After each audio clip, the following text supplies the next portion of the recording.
Good morning, everybody. I hope everybody's doing okay. Um, Warning. Look, Charlene, see what I got? My little Halloween finger. Warning to people, spirit world. That's what this is going to be a excuse me, a review on Cabin 360. And if it's not your deal, do not repeat. I repeat, do not watch this. I'm letting people know this is about Cabin 360, and I have to write down notes because these notes that I take are a part of the book that I'm writing. So anyway, first I have to say if my phone dies, I'm sorry, because ever since Paplin Park, my phone has never been the same. I went to go take one picture because I felt something going behind me, and I went to go snap a picture, and it killed my entire battery. So my phone ever since then has, like, it will not hold a charge, and I'm trying to get a new phone. So if it goes out, I apologize. It's just never been the same since Pamplin Park, which was a very active place. So anyway, this weekend I went on, it was actually a Toys for Tot event at Cabin 360, which is located in Mechanicsville. So this particular place is not open to the public. So if you want to do like if you want to book an investigation, there are teams out there that want to do investigations. So if you want to book an investigation, their number is 804-347-2319 if you want to book any type of investigations with them. Or you can go to their Cabin on 360 page and like their page, and then that way you can keep up with their events. And sometimes they host live shows with different paranormal groups, and you can, it's very interesting. So you can do that. Go like their page, please. A lot of people need support, so do that, because the more you like a page, you know how it goes. It goes into the audience, but to different audiences. But anyway, there's three parts to Cabin 360, and if I get any information wrong about it, whoever knows about 360, just please correct me. And also for people that don't know me, because I have a lot of people that have a lot of new friends on here. I've had this since I was 6 years old, so I've had the ability to see and speak with spirits since I was 6. That's when that all started, or at least that's my earliest memory. But anyway, back to Cabin 360. There's three parts to it. There's the cabin itself, then there's a brick house like next to it, and then there's the woods. So there's like three parts. So going into the cabin initially, like when I step out of my car, I'm feeling a little nervous, but I don't quite know why. I just knew I was a little bit nervous. So I go into the cabin, and I start helping Michael decorate the tree, the Christmas tree. Because like I said, it was an event. So we got there a little bit early. It was kind of like Toys for Tots. So immediately, this older man steps in behind me, and I can't see his face. I can only see, I don't know, a black suit. That's all I'm able to see. And he's not leaving me alone. It's almost like, oh, you're here, you're a reader, oh, you can pick up spirit, hey, I'm here, I'm behind you. And he was like a annoying little twit. He just wouldn't stop.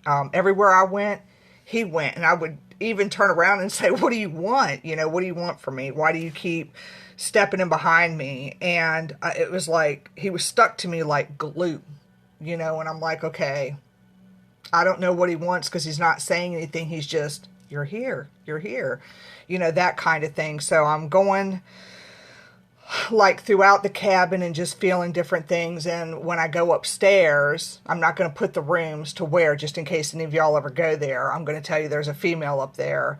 And I got such a choking sensation. I had to demonstrate to a person that was with me what I was feeling, because I felt like that she was choked for some reason. It wasn't him choking her. It was her being choked by somebody. So she just kind of watched me throughout the night, if that makes sense. She didn't even come down the stairs. She just kind of the way the cabin is set up, there's a open spot where you can look down. So she just kind of was looking down at me, like trying to get my attention, but there was a lot of overwhelming things that happened to me, so I didn't go back upstairs. I'll have to go back there another time because it's almost like she's calling me to come back. So I'll be going back out there eventually. But anyway, so there was a female up there, and I ended up going to the brick house next door because I'm doing a review, but I don't want to give away too much of what, everything that was there. But anyway, so I go to the brick house next door, and instantly there's a very, very, very, very heavy feeling at the brick house. The minute I walk in, it's like my head went, crown chakra just shut, like that's what happens when I go into places like that. It's like it's my own protection, if you will. So I get to the brick house, and I'm kind of walking around, room to room, and I get to one room, and it has like a little fireplace there. It's kind of like a smaller room, and I'm like, it flashes me a picture of a family sitting there. It just showed it as a family room. And so you can tell that family spent time there. But a horrible crime happened there. And y'all have to keep in mind, when somebody wants to tell me things about certain places that I go, I really don't want to know, and I don't really read about it before I go either. Maybe I should, but I don't, because I want to be able to pick up stuff on my own. So I tell people, don't ask me, don't tell me anything about what happens there.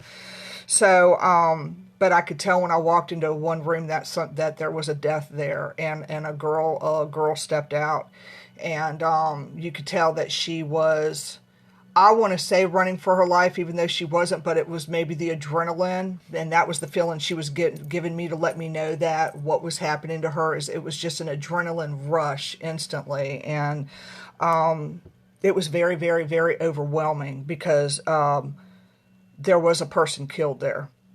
So, and it was really bad after the fact I found out some things.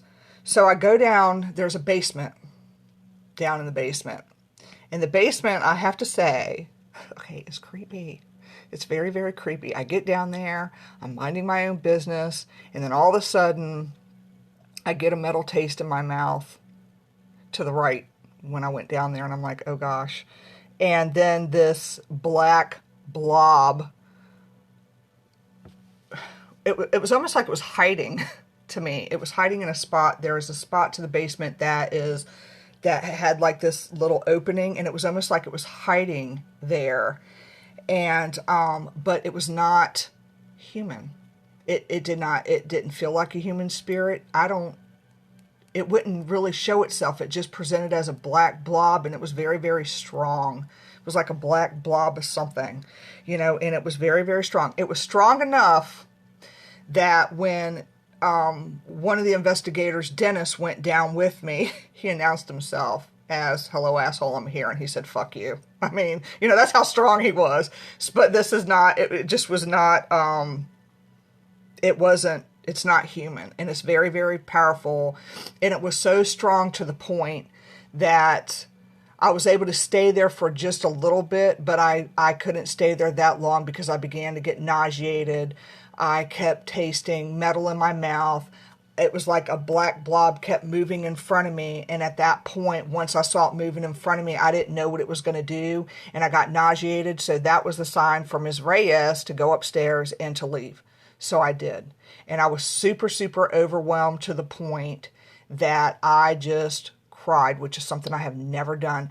And I think it was more so that I was, it wasn't that I was scared. I was overwhelmed. And by that time, I was pissed off. Because when spirit is able to do that, or whatever the hell that was able to do that, I was mad.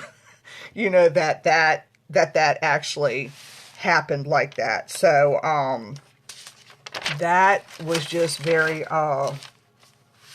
icky. I don't know.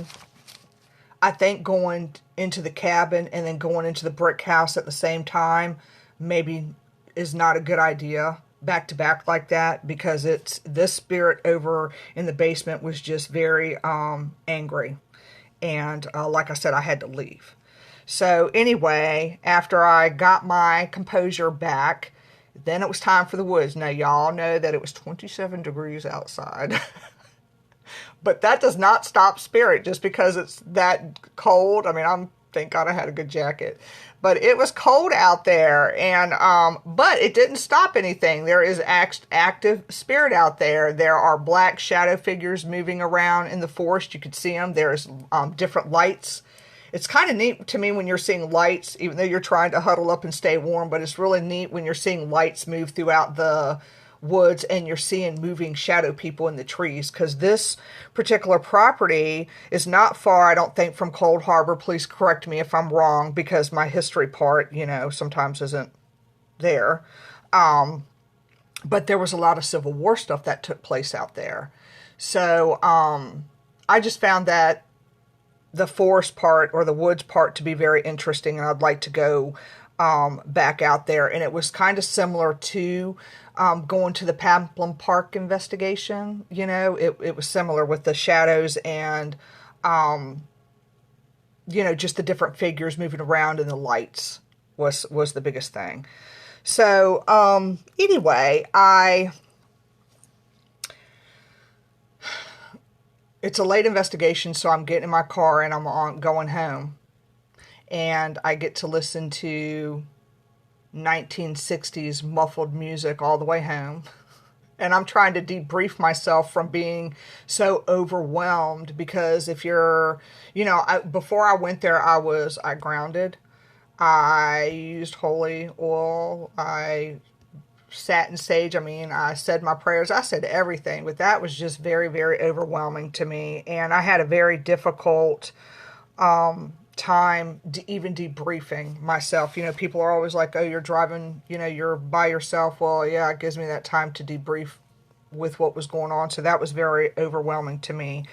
And I do feel the need to go back, because yesterday I was trying to take an Epsom salt bath, and as soon as I closed my eyes, I could see a male and female figure standing on that balcony part of the cabin. So I know that there's a message there somewhere, or it wouldn't keep doing that. And you don't make up stuff up here, when you're in that third eye. So there's something going on there. But it's if they host an event and y'all live in the area, or even not, because people drive miles, hours, just to come to certain investigations. So just it's really worth going to if they do host an event.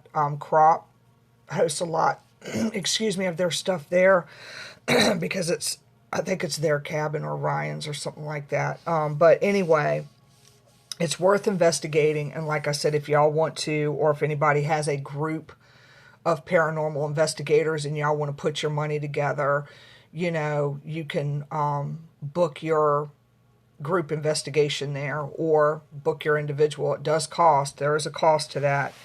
So, but it's been a pretty interesting morning too, not just with earlier this morning. I have to write things down, because like I said, I'm working on my book. So this goes as a part of my book, just to kind of help me remember things. But I'm trying to figure out how I want to write down things to, Cabin 360, or how I want to present it. And guess what appears on my side? Scratch. So I got a nice deep scratch that appears out of nowhere. It's not something that I do. I don't do it myself, you know what I mean? I just feel a burning sensation, and I look, and there it is, so, and I can't show it to y'all because it's in kind of like a spot. So it's not like I'm going to lift my shirt up and show you, but it hurts. So I don't know if it's coming from that, or I don't know if it's the figure that has decided to move back and forth, throughout some certain spots in my house. I don't know. I don't know how to attribute it that, but I do keep sensing the female that was there. So I know that I'm going to have to go back eventually here, because she's going to bother me until I go back there.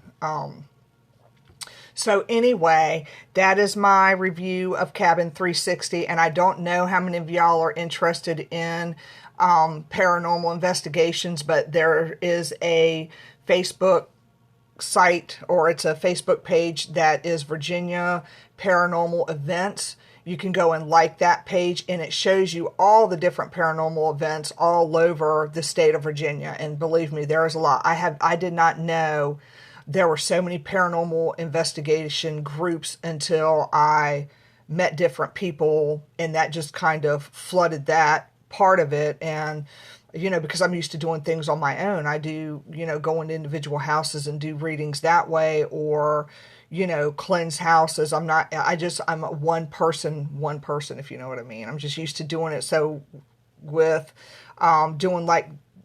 doing it in groups again is something very new to me. This is going to be like my second time now, or third time now, doing it with a group of people. So it's kind of interesting, and it's very new.